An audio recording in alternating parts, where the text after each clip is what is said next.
Forcément, on a mis les deux pieds dedans et du coup on a eu de très très bons résultats. C'est le début d'une très très grande aventure.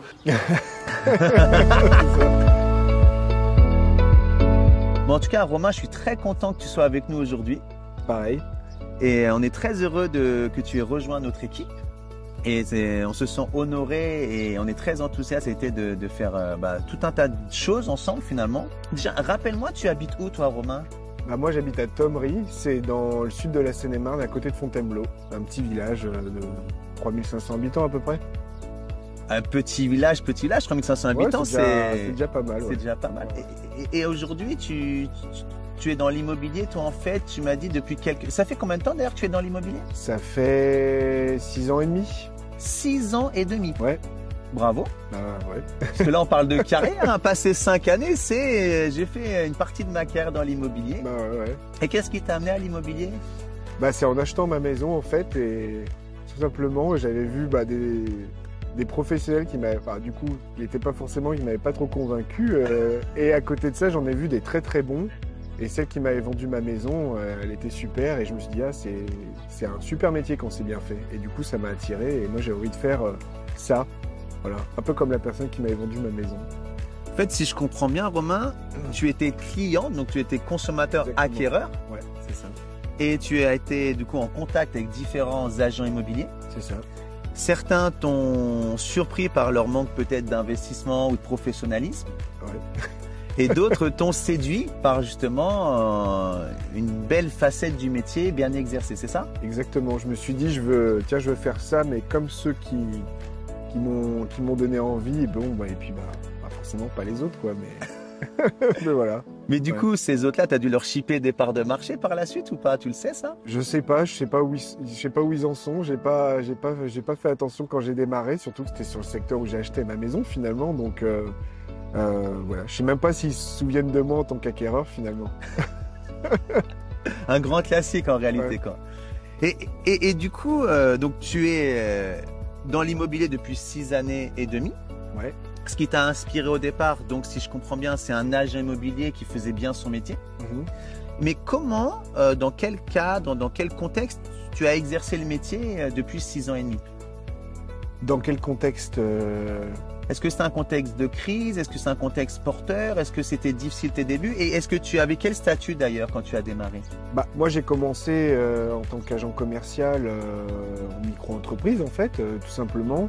Après, quand j'ai commencé, je me suis pas trop posé de questions. Moi, c'était plus des questions sur le fait de la reconversion. Est-ce que j'allais y arriver, pas y arriver, et ainsi de suite. Bon, j'ai eu de la chance d'être bien entouré à titre personnel, d'avoir des encouragements, parce que je pense que c'est hyper important, quoi.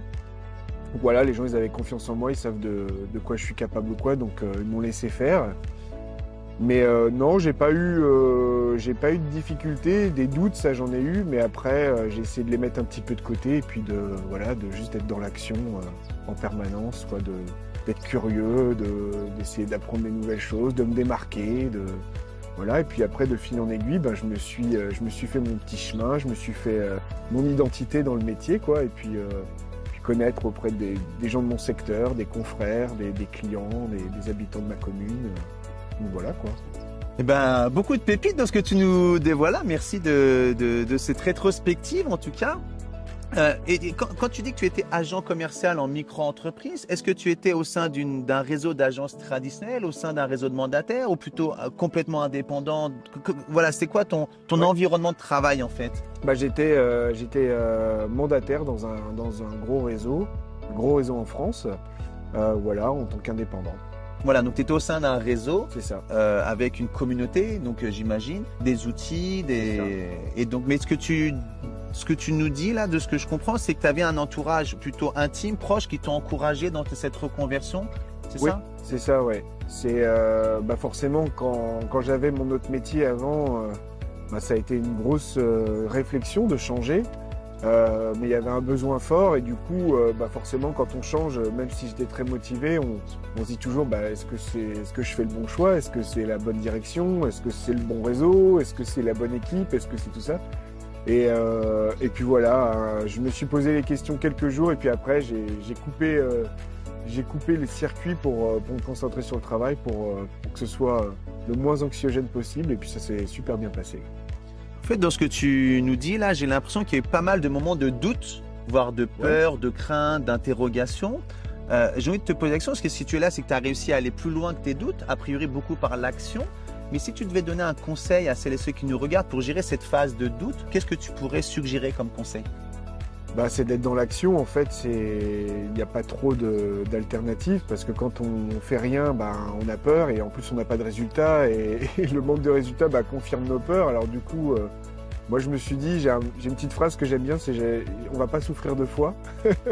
Donc je vais pas souffrir de réfléchir au fait de savoir si je vais y arriver, pas y arriver, pour en plus avoir un résultat à la fin.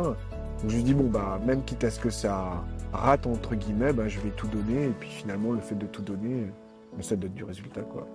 Ouais, c'est vrai que tu as dû te mettre dans un schéma où, quoi qu'il se passe, je vais tout donner, tout faire pour réussir. Et en fait, il y a deux choix. Soit c'est un échec, mais tu as appris sur toi, tu as appris sur le métier, puis tu repasses à autre chose. Finalement, c'est un échec qui te rend, qui te donne de la connaissance. Soit tu réussis, ce qui a été ton cas. Donc, bravo, en tout cas, Romain. Merci. Et comme tu es là depuis 6 ans et demi, et qu'on sait, toi et moi, en discutant encore tout à l'heure, il y a énormément de gens qui sont attirés par ce métier. Ouais. On se rend compte, d'ailleurs, tous les jours, il y a une nouvelle marque immobilière qui naît. Les réseaux annoncent des chiffres de croissance assez forts. Il n'y a jamais eu autant d'hommes et de femmes qui exercent ce métier. Donc, ça veut dire qu'il y a beaucoup de reconversions, beaucoup de débutants. Qu'est-ce que tu pourrais donner comme conseil à quelqu'un qui se lance dans le métier de conseiller en immobilier de proximité? Si on parle d'une personne qui n'a pas du tout d'expérience dans le métier, je pense que le conseil numéro 1, c'est de bien s'entourer. Parce que les réseaux, les marques, les formules, moi j'appelle ça les formules, il y en a beaucoup. Il faut choisir celle qui nous correspond. Mais si on a une formule mais qu'on n'est pas bien entouré et qu'après on ne sait pas s'y prendre, on peut avoir la meilleure des formules, je pense que ça peut être très difficile. Après, si on est autonome, qu'on est débrouillard, il n'y a pas de souci dans ces cas-là parce qu'on compte que sur soi-même. Mais même quand on compte que sur soi-même, je pense que c'est toujours le petit plus d'être bien entouré. Et d'ailleurs, c'est pour ça que je suis là finalement. Oui, c'est vrai que de circonstances, tu as quitté le réseau avec lequel tu as démarré et tu as été inspiré de nous rejoindre au sein de EXP France. D'ailleurs, qu'est-ce qui t'a inspiré, motivé à changer de réseau? C'était déjà, j'aimais bien la liberté que j'avais en tant que mandataire, mais je me sentais quand même un petit peu cloisonné de par la nature du réseau en elle-même. Et du coup, le réseau XP m'a beaucoup attiré par ce côté un peu plus anglo-saxon, un peu plus libéral, je dirais. De pousser encore l'entrepreneuriat un petit peu plus loin, avec d'autres outils, d'autres méthodes de travail, ainsi de suite. Et puis moi, c'était aussi cette volonté de bien m'entourer. Je pense que c'est un métier qui demande de sacrés efforts quand on veut y arriver. Et du coup, je me suis dit il faut que j'ai une team en fait. Il faut que je sois avec des gens solides qui m'inspirent. Moi, c'est important pour moi. Comme moi, quand j'avais mon équipe, j'essayais d'être inspirant et de leur donner un bon exemple. Et voilà, j'avais ce besoin aussi de me dire même si je m'en sors bien, que je me débrouille bien, d'avoir ce petit plus. Et du coup, c'est en te suivant sur les réseaux sociaux que je me suis dit tiens, qu'est-ce qu'il fait là-bas, Arnaud? J'ai regardé le réseau XP à travers toi et après je me suis dit on va aller se rapprocher de tout ça d'un peu plus près. Voilà. Non, mais en tout cas, c'est un bel honneur que tu fais à la marque XP de aujourd'hui la représenter sur ton village Thomery, 3500 habitants et tous les environs, et puis de manière plus large en France. D'ailleurs, aujourd'hui, pour celles et ceux qui nous regardent, nous sommes à Thonon-les-Bains. Romain nous a fait le plaisir de venir nous faire un coucou ici à Thonon. Donc derrière nous, il y a le port de Thonon-les-Bains. On est au bord du lac Léman. Et dans cette circonstance d'échange, moi j'aime bien avec Romain, c'est que tu es très humble, tu dégages beaucoup de tempérance, beaucoup de calme, et ce que j'appelle moi c'est la force tranquille. Et dans quelle mesure cette force tranquille tu l'exploites dans le cadre du métier? Je ne saurais pas l'expliquer, je le fais, j'essaie de faire ça naturellement, alors c'est pas tous les jours le cas. Je pense qu'honnêtement, il y a des jours où ça explose un petit peu plus, mais bon, en général, ça reste assez, je pense, assez canalisé. Mais non, c'est vraiment, je pense que c'est vraiment de la concentration, en fait, de se dire, tiens, de rester sur sa vision qu'on a du travail, de ce qu'on veut dans la vie. Et moi, je me concentre vraiment là-dessus, sur mes objectifs perso, sur ce que je dois apporter aux clients, parce que je vois, comme tu le disais tout à l'heure, il y a beaucoup de gens qui veulent faire ce métier-là, et forcément, ben, il faut se démarquer. Et voilà, du coup, j'essaie d'utiliser cette force pour être quelqu'un comment on pourrait dire, de prévenant, que les gens se sentent en bonne compagnie en ma présence, se sentent apaisés, parce qu'un projet immobilier pour des acquéreurs ou des vendeurs, c'est un moment, j'ai remarqué, très stressant dans la majorité des cas. Et on n'a pas besoin de rajouter du stress en plus. Je pense aux clients, justement, ils ont besoin d'avoir cet intermédiaire comme ça qui va absorber le stress et qui va pouvoir les accompagner. Et dans le management, c'est exactement pareil. Quand on a des équipes et qu'on veut les accompagner, les aider à développer leur entreprise, je pense qu'il faut communiquer cette énergie. C'est pas tout le temps évident, évidemment. Mais je pense que voilà, il y a un besoin d'être assuré. Du coup, j'essaie de dégager ça au maximum. Beaucoup d'infos dans ce que tu nous dis. Merci, merci. Et du coup, ça me génère une question. Comment tu fais, toi qui justement au quotidien, tu absorbes le stress réel et légitime de tes clients, tes prospects, tes contacts, voire tes partenaires, voire tes collègues. Donc tu passes finalement, tu te lèves le matin et toute la journée, tu absorbes le stress des autres. Comment tu fais toi pour le gérer? Est-ce que tu as des astuces, des pratiques, des rituels dans la semaine pour ressortir le stress des autres, pour toi justement être toujours au top? Bah, j'essaie de prendre du temps pour moi, voilà, de me reposer à des moments clés, de faire du sport, voilà, pour me libérer la tête. Donc moi je suis escrimeur, donc c'est un sport qui est assez intense, donc quand j'en fais je pense à rien. Je fais de la musique aussi, donc c'est un loisir qui me plaît beaucoup. Voilà, j'essaie de passer du temps avec ma famille, avec mes proches, avec mes amis, voilà, de venir voir les collègues comme hier soir, boire un petit verre de vin. Voilà, essayer de pas que axer ça que sur le métier en lui-même, mais d'exploiter tout ce que ça a donné. C'est les contacts, c'est les échanges, c'est tout ça. En fait, si je comprends bien, tu as autant d'actions pour le travail et autant de moments, d'espace-temps pour le ressourcement, j'ai l'impression. Je me trompe ou pas? Oui, complètement, et parce que je pense que si on n'est pas en phase avec son perso, le professionnel, le pro peut être très difficile. Et du coup, je vois pas ça que comme du loisir, je vois vraiment ça comme un outil de travail, en fait, de me dire il faut que je sois en bonne condition pour pouvoir gérer au mieux mes clients, les projets. Donc c'est vraiment au service de son entreprise, je pense, et des clients, quoi. Donc je sais pas comment le formuler autrement. Ouais, je pense que c'est aussi important, parce que le but c'est pas de faire du concentré, c'est de durer sur la longueur, et du coup il faut pouvoir voilà, être en phase avec ça, quoi. J'ai l'impression que tu abordes ton métier de conseiller immobilier de proximité ou de mandataire indépendant, peu importe comment on nomme le métier, comme un mode de vie au global. J'ai l'impression que c'est le cas, non? Oui, après j'y ai jamais vraiment réfléchi. On va dire que c'est une manière globale, j'essaie de prendre les choses un peu comme elles viennent, et puis j'essaie de lutter le moins possible contre les événements, et puis j'essaie de les absorber et puis de faire avec. Il y a des fois c'est plus facile que d'autres.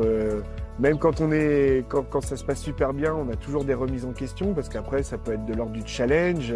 C'est même plus des besoins. Il y a plein de choses comme ça, mais il faut toujours retrouver un peu cet équilibre, voilà, pour un peu comme dans le cadre de ta formation, réussir dans l'immobilier, mais en préservant sa vie perso, parce que finalement le métier en lui-même il est passionnant. Moi j'aime beaucoup ce métier, mais ça reste un outil qui me permet d'avancer dans ma vie perso, comme les métiers de beaucoup de personnes. Par contre, j'essaie de tout faire pour aimer ce métier au quotidien, juste pas pour que ce soit de l'alimentaire, quoi. Oui, j'ai l'impression que tu es un grand passionné de nature. Tu parlais d'escrime, de musique. Et là, j'ai l'impression qu'il y a 6 ans et demi, tu as pris un virage professionnel fort pour exercer un métier que tu aimes sur un territoire que tu aimes, avec les gens que tu aimes en général. Et tout ça fait que tu as un bien-être global, fruit de beaucoup d'efforts au départ, j'ai l'impression. Mais aujourd'hui, je te sens dans un nouvel équilibre. Et justement, dans cet équilibre que tu as trouvé, tu as quand même changé de modèle en rejoignant EXP France. Qu'est-ce qui a, à un moment donné, fait cette bascule en toi? Le fait de prendre la décision de changer de modèle. Exactement. Qu'est-ce qui a fait cette prise de décision de changer de modèle comme ça? Bah, à la base, moi, j'ai toujours fait ma petite veille concurrentielle sur tous les réseaux parce que j'aimais pas me contenter de ce qu'on me disait sur un tel, de dire on est les meilleurs, eux ils sont pas bien, ainsi de suite. Et du coup, j'ai toujours regardé. J'ai jamais tilté sur un autre réseau. Et je dois avouer que XP m'avait vraiment interpellé parce que c'était vraiment un réseau voilà, déjà qui venait des États-Unis, qui avait l'air d'avoir une forte croissance. Mais au début, j'avais un petit peu survolé, je dois avouer. À la première fois que j'avais abordé le réseau, j'étais pas dedans, voilà, c'était peut-être pas le moment, et du coup, j'avais regardé ça un peu en diagonale. Et à un moment donné où je me suis retrouvé à stagner dans mon ancien réseau, je me suis dit, bon, maintenant, il faut que ça change, je veux un nouveau départ, je veux retrouver un peu ce truc du début que j'avais quand j'ai démarré, mais pas en redémarrant de zéro, parce que l'expérience est toujours là, et finalement, le métier de mandataire, je m'en suis rendu compte là récemment, à part se refamiliariser avec quelques outils et 2-3 choses, finalement, une fois qu'on est chez le client, qu'on fait un avis de valeur, qu'on est en visite, le métier, c'est absolument le même. Et j'ai très vite repris mes marques. Et voilà, maintenant, c'est de se reformer. Donc voilà, je ne sais pas si ça répond vraiment à la question. C'est ta réponse, moi tout me va, tu sais Romain. Mais je vais aller un peu plus loin dans ma question. Qu'est-ce qui, selon toi, distingue EXP France de tous les autres formules, marques ou réseaux, quoi? Bah, après, ça c'est que ma vision des choses, mais à mon sens, il y a beaucoup de réseaux finalement qui se copient tous les uns les autres. Moi, c'est pour ça que je ne changeais pas à la base. Je me dis, bon, c'est aller dans tel réseau juste pour changer presque de couleur. Finalement, ça m'intéressait pas vraiment. Chez UXP, j'aimais beaucoup le fait de pouvoir faire sa marque dans la marque. C'est vraiment un truc qui m'a plu. Les outils, rechoisir la personne avec qui j'allais travailler, du coup, rentrer dans ton équipe. Parce que comme je l'ai dit tout à l'heure, c'était vraiment ce côté, voilà, d'avoir... On en parlait lors d'une formation, d'avoir un mentor, d'avoir quelqu'un, un exemple à suivre pour se dire tiens, c'est bien, mais tiens, je peux aller peut-être un petit peu plus loin, quoi. Au même titre qu'on peut aller chercher cette inspiration même en dehors de son propre réseau, dans des formations. D'ailleurs, c'était bien une formation que je t'avais vue avec Cédric Laporte dans Disrupteur. Pour citer les copains. Ah oui, très bien. Donc voilà, moi UXP, c'est vraiment la singularité du réseau. Je me suis dit, j'ai vu ce géant américain débarquer en France, je me suis dit, il va se passer des choses. Voilà. Et c'est tout. Donc c'est aujourd'hui plus conquérant que jamais, plus motivé que jamais, plus enthousiaste que jamais qu'on t'a avec nous. Donc nous, on est très très heureux. Ce que je te propose pour poursuivre notre échange, ça te va, vu qu'il fait hyper beau à Thonon, vous allez se prendre un petit café en terrasse, ça te va? Ouais, c'est parti. Allez, go. On y va, let's go. Hello tout le monde, j'espère que vous allez bien. Ça fait maintenant 1 an qu'on a tourné cette vidéo d'interview avec Arnaud et on s'était dit qu'en complément, ça serait bien de faire une vidéo parce que forcément, en 1 an, il s'est passé énormément de choses et des éléments de l'interview sont peut-être datés ou en tout cas, aujourd'hui, avec 1 an de recul, je peux vous faire un peu le bilan de cette année. Donc, qu'est-ce qui s'est passé pour moi pendant cette année? Plein de choses. J'ai foncé tête baissée dans un contexte pas évident en immobilier. J'ai choisi de faire front et avec des collaborateurs comme Arnaud, forcément, on a mis les 2 pieds dedans et du coup, on a eu de très très bons résultats. Alors, moi, j'ai eu voilà, la création du Phoenix Club. Vous pouvez voir ce superbe logo derrière et le logo du petit pull ici qui va bien. C'est une équipe voilà, que j'ai créée au sein du réseau XP avec de la valeur ajoutée, de la formation, des outils et ainsi de suite, qui est constituée aujourd'hui de 50 membres. Donc voilà, je m'attendais pas à autant de résultats. Je remercie tous mes collaborateurs, tous ceux qui ont choisi de me rejoindre, de me faire confiance, du coup de faire confiance à Arnaud, au réseau XP, au Phoenix Club. Donc voilà, c'est le début d'une très très grande aventure. Voilà, je suis super content. Le réseau EXP, à mon avis, va devenir un des réseaux majeurs en France. Peut-être que les gens ne se rendent pas compte, mais quand je vois ce qui se passe aux États-Unis avec ce réseau, je pense qu'en France, ça va donner des choses énormes. Donc je suis ravi de faire partie des pionniers et encore plus heureux d'être dans cette aventure avec des collaborateurs comme Arnaud. Voilà, on a énormément échangé cette année. Ça a été extrêmement porteur. Donc voilà, j'espère que l'interview vous a plu ou vous plaira. Je ne sais pas à quel moment vous regarderez cette vidéo, qu'elle sera inspirante pour vous. N'hésitez pas à me suivre sur les réseaux, sur Facebook, Instagram, LinkedIn pour suivre les aventures, mes aventures avec Arnaud au sein de XP, les aventures du Phoenix Club qui vous réservent bien des surprises. Je vous dis à très bientôt, je vous souhaite le meilleur voilà, dans votre réseau, dans votre aventure immobilière, où qu'elle soit, peu importe vos couleurs. Voilà, je vous souhaite tout simplement le meilleur et je vous dis à très bientôt. Ciao!